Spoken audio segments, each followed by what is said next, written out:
Bom dia, bom dia, bom dia, galera. Galera, eu vou fazer esse vídeo aqui, mas não é desvalorizando o trabalho de ninguém. Só que quando a gente dói no bolso, a gente tem que dar nossos pulos. Mas eu particularmente acho um absurdo. Antigamente, o borracheiro, ele tinha todo o trabalho de desmontar um pneu, né? E fazer o conserto do pneu e blá blá blá. Aí, porra, você pagava o preço que o cara cobra, né? Porra, mas hoje em dia tá demais, cara. Qualquer coisinha é 20 reais. Então, cheguei ao meu limite, eu não vou pagar mais. Só se o cara chegar num pneu desse aqui e desmontar todinho, aí eu vou pagar os 20 reais, entendeu? Então o que é que acontece? Eu cansei de... Porra, o cara chega aqui no pneu desse, tá vazando na lateral, certo? O cara vem aqui, esvazia o pneu, pisa no pneu, né?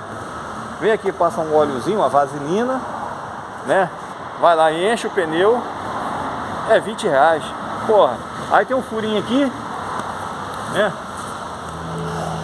Furinho pequenininho, igual esse meu que eu identifiquei já tem uma semana, né? Esvaziava devagarinho.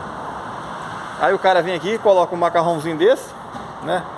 20 reais.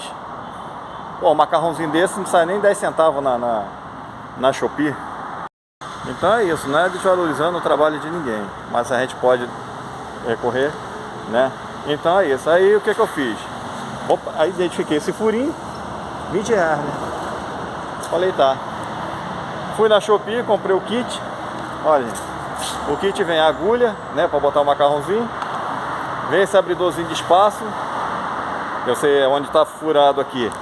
Você vem, abre um caminho, né? Aí você bota o macarrãozinho aqui dentro, cruzado. Você vem aqui dentro, faz com bastante pressão, tá? Não deixa ele entrar tudo. Pode deixar uma sobrinha aqui. Eu vi que eles não cortam, mas eu vou cortar essa pontinha aqui, tá? E tem essa colinha aqui, que eu nunca vi eles passar essa cola, eu também não passei. E vem mais de uns 10 kitzinhos desse aqui do macarrãozinho. Paguei 20 e pouco reais, já foi o furo. Paguei 23 reais na Shopee, foi o furo, né? Aí tá aí, ó, já fiz o teste, né? Olha lá, tá vazando nada. Pronto, economizei meus 20 reais. Né? Mesma coisa da outra vez, aquele tem um pneu ali traseiro e ele tava vazando aqui na lateral. Tava vazando o pneu traseiro lá, tava vazando na lateral. O que eu fiz? Vim aqui, esvaziei o pneu todinho, pisei nele, passei nem vazio, né? Passei o óleo de carro mesmo. Tá lá o pneu, mais de mês ali, ó, não esvazia. Aí você vai pro borracheiro, 20 reais. Pelo amor de Deus, né? Vamos baixar esses preços aí, entendeu? Tudo bem, os caras estão trabalhando, pô, mas tá desnecessário esses valores absurdos aí, entendeu? Aí isso aí, ó. Só nesse furinho agora eu já economizei o kit que eu comprei, né? Meu recado é isso aí, um abraço.